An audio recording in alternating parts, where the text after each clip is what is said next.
my dear esteemed listeners. My name is Raza Mir, and it is truly an honor for me to be participating in the Hindustan Times Brunch Book Challenge.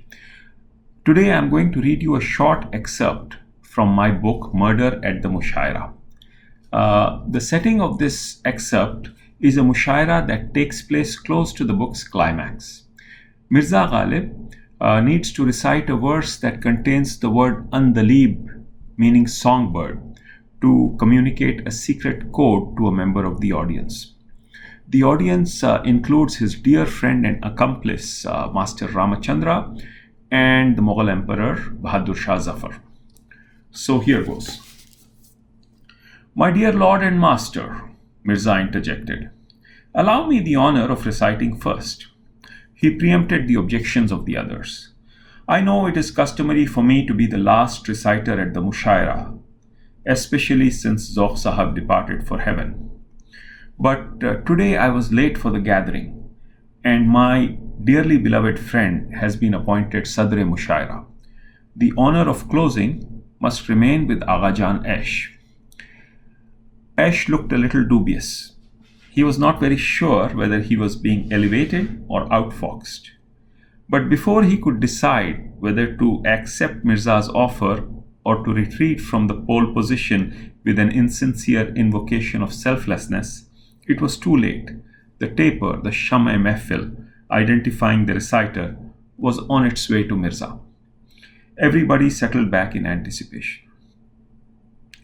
Mirza took a deep breath and said, before I recite a full ghazal, I want to declaim a solitary couplet that has insinuated itself in my mind on my way here. I am not in the habit of inflicting orphan couplets on my esteemed audience, but sometimes we are prisoners of our work, and it demands that we listen to it. Your Highness? Irshad, said the monarch solemnly. Speak.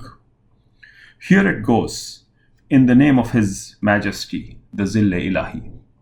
Hoon garmiye nishat-e tasavvur se nagma sanj. As was standard practice, the audience repeated the line, lifting it with their voice, examining its heft, reveling in the suspense that the first line created, a mystery that the second line was duty-bound to solve. Hoon garmiye nishat-e tasavvur se nagma sanj.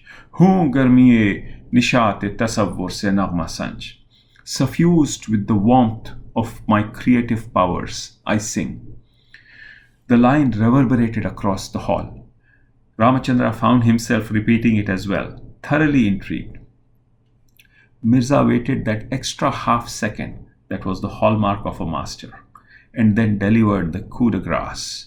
Hoon garmiye nishat-e tasavvur se nagma sanj, main andalib-e gulshan-e na-afarida hoon. Suffused with the warmth of my creative powers, I sing.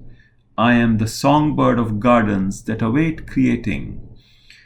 For a moment, there was a stunned silence. The cheers that followed, though, were nothing short of deafening. The emperor stood up in ecstasy. The crowd began to scream wah wah in a tone that breached every bound of propriety.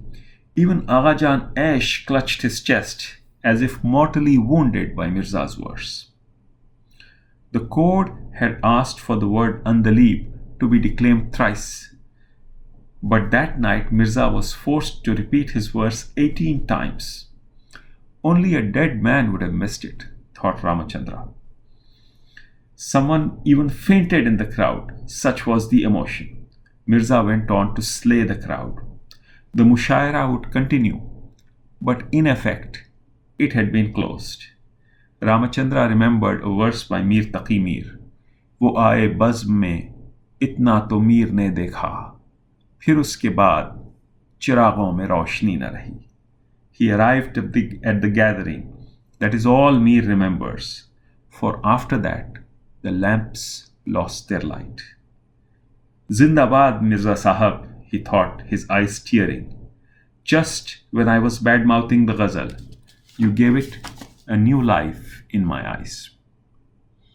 I thank you very much for your attention, and I wish you the very best for the HT Brunch Book Challenge.